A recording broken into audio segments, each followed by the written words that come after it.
Hi මචල්ලා ඉතින් කාලෙකින් video එකක් කරන්නත් බැරි වුණා හරිද ඉතින් මේ තියෙන්නේ මචං මගේ තුන්වෙනි ගස් ලැබු කෑල්ල ඉතින් මේකේ පැල 500ක් හිටවලා තියෙනවා ඉතින් මෙන්න මේ කෑල්ලට එහා පැත්තෙන් මේ ලොකු ගස් ලැබු ගස් ටිකක් තියෙන්නේ ඉතින් ඒක තමයි මචං මම දෙවෙනියට හිටවපු ගස් ලැබු කෑල්ල ඒකෙත් පැල 800ක් තියෙනවා ඉතින් දෙයියනේ කියලා හරි ගියොත් මචං ගේමක් ගහන්න පුළුවන් කොහොම වුණත් ඉතින් මේ දවස්වල මම කරන්නේ මචං මෙන්න මේ තුන්වෙනියට හිටවපු ගස් ලැබු කෑල්ලේ හැදිලා තියෙන තනකොළ උදුළු ගාන එක මොකද මචං මේ දවස්වල ඇත්තටම දැන් මේ වෙද්දි මේ කෑල්ලේ පැල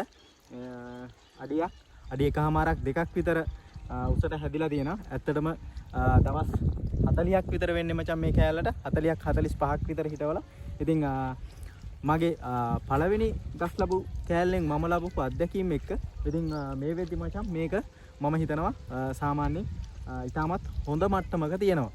ඉතින් මම විශේෂයෙන්ම මේ වීඩියෝ එක හරහා ඔයාලට කියන්නේ අපි මොන වගාව කරත් ඒ වගාව ආශ්‍රිත භූමිය මචං පිරිසිදුව තියාගන්න ඕන.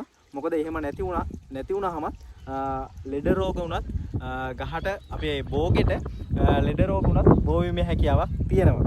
ඉතින් සාමාන්‍යයෙන් ගස් ලැබු වගාව නම් දිලීර රෝග වලින් ඊට පස්සේ කෘමිසත්තුන්ගෙන් මෙන්න මේ කුඩා අවධියේදී පැල කුඩා කාලේදී බේර ගන්න නම් අනිවාර්යයෙන්ම මේ වගා ශේෂ්ත්‍රය එමත් නැත්නම් වගාව කරලා තියෙන ඉඩම අනිවාර්යයෙන්ම පිරිසිදුව තියාගන්න ඕනේ. ඉතින් මොකද පැල නම් මචං මේ වෙද්දි අඩි එකමාරක් දෙකමාරක් විතර උසයි. ඒ වුණාට මේ දවස්වල මචං හුලඟත් එක්ක වල්නාශක ගහලා තනකොළ මරන්න පුළුවන් කමක් නැහැ. මම පෙන්නන්නම් මචං මේ කෑල්ලෙත් පිටිමකුණ හැදිච්ච ගහක් තියෙනවා. ඉතින් අනිවාර්යයෙන්ම වගාව කරද්දි අපි වගාව එක්ක ඉන්න ඕන මචං. ඒ කියන්නේ වගාවත් එක්ක නිතරම ඉන්න ඕනේ. එහෙම හිටියොත් අපිට හඳුනා ගන්න පුළුවන් මචං ඒ වගාවට හැදෙන ලෙඩ සහ ඒ වගාව කොහොමද කරගෙන යන්න ඕන කියන එක සම්බන්ධයෙන් අපිට අයිඩියා එකක් ගන්න පුළුවන්. ඉතින් මේ තියෙන්නේ මචං ඒ පිටිමකුණ හැදිච්ච ගහ මම පෙන්නන්නම් ඔයාලට. දැන් මේ කොළේ පිටිපස්සේ දැන් මේ ගහේ කොළේ මෙහෙම මෙන්න මේ පැත්තෙන් බැලුවට කවදාවත් අපිට පේන්නේ නැහැ. නමුත් මේ කොළේ පිටිපස්සේ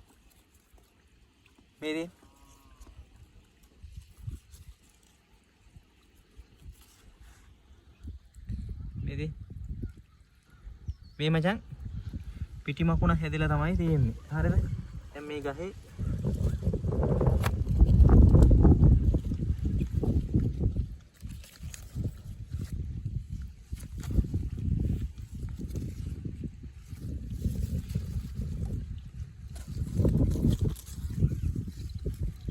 මේ පේනවනේ සාමාන්‍යයෙන් ගහේ කොළේ මේ යටිපැත්තෙන් තමයි මේ පිටිමකුණ හැදිලා තියෙන්නේ. ඉතින් දැන් මේ ගහ කල්තියාම හඳුනා ගත්ත නිසා මචං මේ ඉතුරු ගස් වලට බෝ වෙන එක ඉතින් මේ ගහ කල්තියා හඳුනාගත්ත නිසා මේකේ ඉතුරු ගස් වලටත් බෝ වෙන එක වළක්ව ගන්න පුළුවන්. එහෙම නැති වුණොත් වෙන්නේ ටික දවසක් යද්දී ඉතා ශීඝ්‍රයෙන් මචං මේ පිටිමකුණ ඉතුරු ගස් වලටත් බෝ වෙනවා. ඉතින් ඒක නිසා මම අනිවාර්යයෙන්ම කියන්නේ අපි මොන දේ කරත් ඒ වෙනුවෙන් මචං අපේ කැපකිරීමක් කරන්න වෙනවා. එහෙම වුණොත් තමයි අපිට ඒ කැපකිරීමට සාධාරණව අපිට යම්කිසි අපි බලාපොරොත්තු වෙන ප්‍රතිඵලය ලබා ගැනීම හැකියාවක් තියෙන්නේ. ඒ වගේම තමයි මචං ඔබ ගස් ලැබු වගාව කරන්නේ නැති කෙනෙක් මේ වීඩියෝ එක බලනවා නම් මම දන්නවා මුලින් මගේ YouTube channel එක subscribe කරපු හැමෝම subscribe කරේ මගේ උවමනාවට. ඉතින් මම දන්නවා ඒ කිසිම කෙනෙක් ගස් ලැබු වගාව කරන කෙනෙක් නෙමෙයි. ඉතින් ඒ කට්ටියට මට කියන්න තියෙන්නේ මෙන්න මේ වගේ දෙයක් මචං. සාමාන්‍යයෙන් අපි කවදාවත් තවත් කෙනෙක්ට කරදරයක් වෙන විදිහට තවත් කෙනෙක්ව අපහසුතාවයට ලක් වෙන විදිහට කිසිම වැඩක් කරන්න හොඳ නැහැ. අපි ජීවත් වෙන්න ඕන මචං. තව කෙනෙක්ට කරදරයක් නැති විදිහට. හරිද?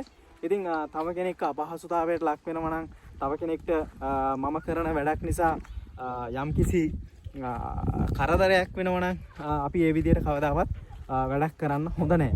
මොකද ඒකේ යම්කිසි බලපෑමක් අනිත් පුද්ගලයාට තියෙනවා නම් ඒක මචං මාර විදිහට උඹ කරන වැරදි වැඩක්. ඉතින් කොහොම හරි කමන්නේ නැහැ මචං. ගේමක් ගහපල්ලා. හරිද? කාටවත් කරදරයක් නැති විදිහට දෙයක් කරන්න බලපල්ලා. ඒක තමයි ජීවිතේ වටින්නේ. ඉතින් මම දන්නවා පහුගිය දවස්වල මට වෙච්ච දේවල් එක්ක. ඉතින් මම ඒ දේ කිව්වේ. ඉතින් මේ තියෙන්නේ මචං මගේ දෙවෙනි ගස් ලැබු කෑල්ල.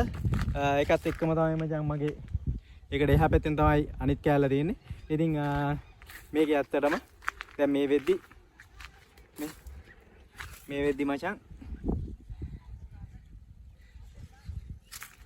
ගෙඩි හැදිලා තියෙන්නේ. සාමාන්‍යයෙන් තව මාස එකමාරක් දෙකක් යද්දි